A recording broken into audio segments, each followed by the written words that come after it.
Worried about the bird flu outbreak? Staying safe from H5N1 is simple. Just follow these 7 proven steps. Number 1. Avoid contact with sick or dead birds. Most human infections start this way. Don't touch, don't clean, and don't take the risk. Number 2. Wash your hands often. Soap and water kill the virus fast, especially after handling poultry or visiting farms. Number 3. Fully cook chicken and eggs. Heat destroys the virus.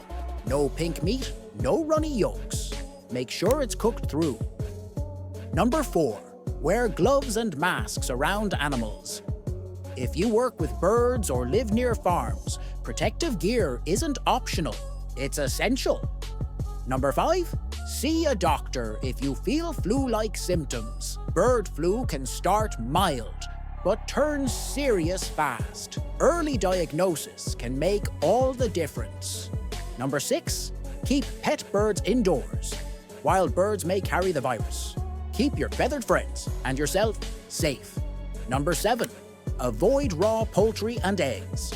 No raw chicken, no undercooked yolks. Now's the time to cook everything well. Stay informed, stay protected. Spread awareness, not infection.